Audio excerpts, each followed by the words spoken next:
T20 news కి స్వాగతం. బంగ్లాదేశ్ లో హిందువులపై జరుగుతున్న దాడులకు నిరసనగా దౌలతాబాద్ మండల కేంద్రంలోని హిందూ ఐక్య వేదిక ఆధ్వర్యంలో ర్యాలీ మరియు ధర్నా చేయడం జరిగింది. ఈ కార్యక్రమానికి ముఖ్య అతిథిగా జాతీయ హిందూ ధార్మిక ప్రచారక మహర్షి శ్రీ రఘోత్తమ్చారి ప్రసంగించారు. ఈ కార్యక్రమంలో భారతీయ జనతా పార్టీ నాయకులు మరియు హిందూ సంఘాలు యువత పాల్గొన్నారు.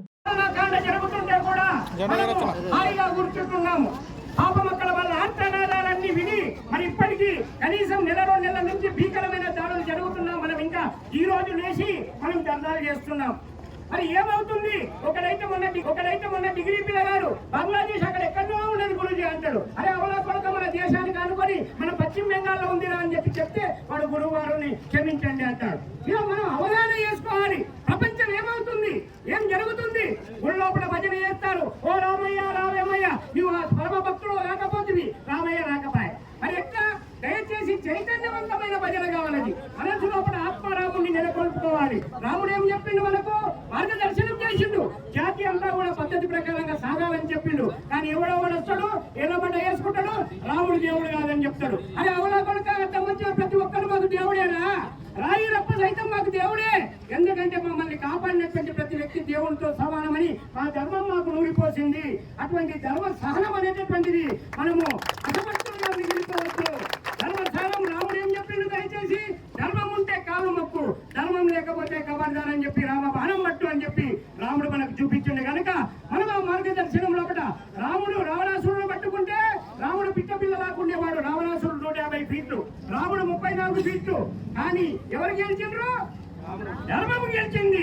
రాముడు పట్టుకున్న ధర్మం కనుక పాపం ఈరోజు పోలీసులు కానీ విలేకరులు కానీ ఇంతమంది కూడా మరి ఇక్కడ ఆగి పాపం వాళ్ళ లారీలు బస్సులలో ఎంతో ప్రయాణం వెళ్ళాల్సిన వాళ్ళు కూడా ఆగినందుకు వాళ్ళందరికీ కూడా దయచేసి రేపు మనము కొద్దికలు అనేటటువంటి భారతదేశంలో తెగిపడకుండా, ఒకనాడు నిజాం కాలం లోపల ఎంత భీకరంగా పాపం నిజాం మంచోడే, కానీ నిజాం ఎన్నుకున్నటువంటి మతవాదులు నిజాంని తప్పుగా పట్టించి పాపం భయంకరంగా ఇక్కడ దగ్గర ఉన్న కోటకొండ దగ్గర ఆడపిల్లల్ని బతుకమ్మలు బట్టలు ఇరిపించి బతుకమ్మలు వేపించారు. మరి ఇటువంటి సిగ్గు లేని జాతి మనం ఏం చేస్తున్నాం చెప్పండి?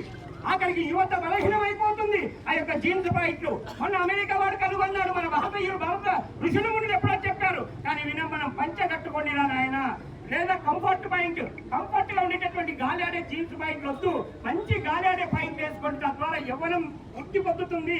లేదు, మన లోపల శక్తి లేదు. ఆఖరికి ఏమైపోతున్నామో జాతి దిగజారిపోతుంది. గోమాత అంటే ఎవడో అవలా కొడుకులు ఏమో మాట్లాడతారు. గోమాత ఒక్కటే దేశీవాళి విత్తనాలకు శక్తినిచ్చినటువంటి సూర్యుని యొక్క సూర్యచేతు నాడి ఉన్నటువంటి గోమాత ఒక్కటే. గోపురం ఉన్నటువంటి ఆవు గోమాత. గోపురం ఉండాలి. మనం జెర్సీ ఆవులు తెచ్చుకుంటాం. ప్రభుత్వాలకేమో అవగాహన లేదు. ప్రభుత్వాలు ఎందుకంటే దినదినం పెద్ద ఫిలాసఫర్స్ చేతిలో మనం ప్రభుత్వాలు పెట్టాలి. పాపం తెలియక మన రేవంత్ రెడ్డి గారు మరి అసమర్థులు వయసుని తీసుకొని వచ్చి కొడంగల్లో ఎన్నుకొని గెలిపిస్తాడంట. ఎన్నుకొని గెలిపించి ఆయన డిప్యూటీ సీఎం పదవి ఇస్తాడంట. ఆయన ధర్మం పాటించు, నీవు ధర్మం పాటించు, మనం పాలకోమని చెప్పి ఎప్పుడు వీరాలంట. ఎన్నుకొని గెలిపించి ఆయన డిప్యూటీ సీఎం పదవి ఇస్తాడంట. ఆయన ధర్మం పాటించు, నీవు ధర్మం పాటించు, మనం పాలకోమని చెప్పి ఎప్పుడు వీరవిగిపోవచ్చు. పోలీస్ కానిస్టేబుల్ కూడా రెస్పెక్ట్ చేయకపోతే అక్కడికి తన జీవితాన్ని మరణం పెట్టి పిస్తలు పెట్టి తనగాల్చుకొని ఇతరులు కాల్చిపట్టినటువంటి సందర్భాలు ఉన్నాయి. ఎవరైనా తెగింపు రానియకండి. దయచేసి భారతీయులని ఐక్యత పెంచండి. కులాల కుమ్మలాటలు వద్దు.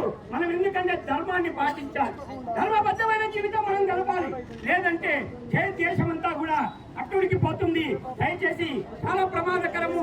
ప్రభుత్వాలు ముందు కాని, లేదంటే ప్రజలే ప్రభుత్వాలు గమనించాలి. అందుకే కూడా ఈ అవకాశం ఇచ్చినటువంటి వాళ్లకు, నన్ను ఆహ్వానించినటువంటి వాళ్లకు నాకు సమయం దయచేసి జాతీయ ప్రచారం కనుక సమయం దొరకదు.